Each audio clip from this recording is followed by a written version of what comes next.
1 is the time, and happening now, you can see people are filing by the casket of Queen Elizabeth, as they will be now for the next day in Scotland.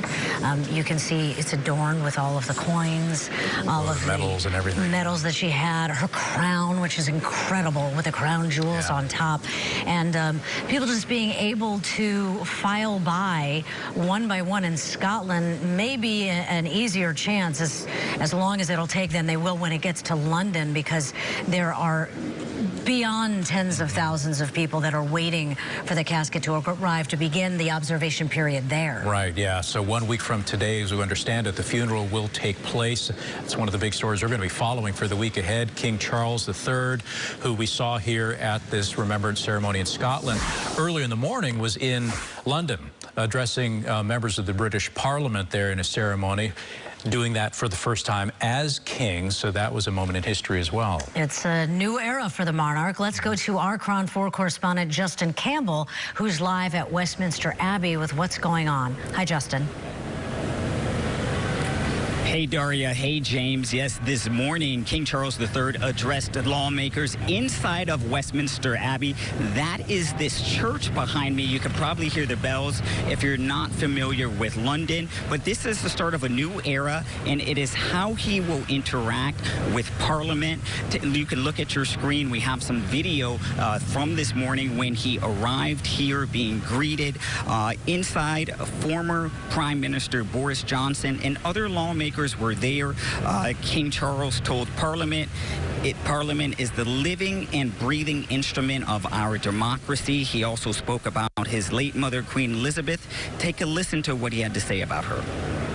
We gather today in remembrance of the remarkable span of the Queen's dedicated service to her nations and peoples. While very young, Her late Majesty pledged herself to serve her country and her people, and to maintain the precious principles of constitutional government which lie at the heart of our nation. Now, interesting point here that I want to add. The ceremony was held at Westminster Hall because monarchs are not allowed inside the House of Commons. Now, this rule dates from the 17th century when King Charles I tried to enter and arrest lawmakers, which eventually led to a civil war and the king being beheaded in 1649. Now, King Charles III now in Edinburgh, where Queen Elizabeth's casket made its way there yesterday. The funeral will take place back here at Westminster Abbey next week, Monday, and U.S. President Joe Biden will be here to attend. There were some mixed reports at first, but he will be here for the funeral. Daria and James? How'd it go getting there, Justin? I mean, going from the Bay Area when everyone is, you know, descending upon London, what is it like? It was hard to find a place to stay. I mean, all of the hotels for a lot of people are booked. Luckily, I have family here, but for other people, the flights were packed.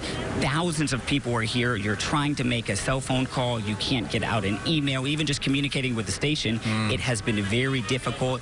It's a moment of history. People are sad, but at the same time excited to see what is next to come for King Charles. And a new reign in the throne. Thank you very much, Justin, for that. We look forward to the updates throughout the week as we approach the funeral a week from today.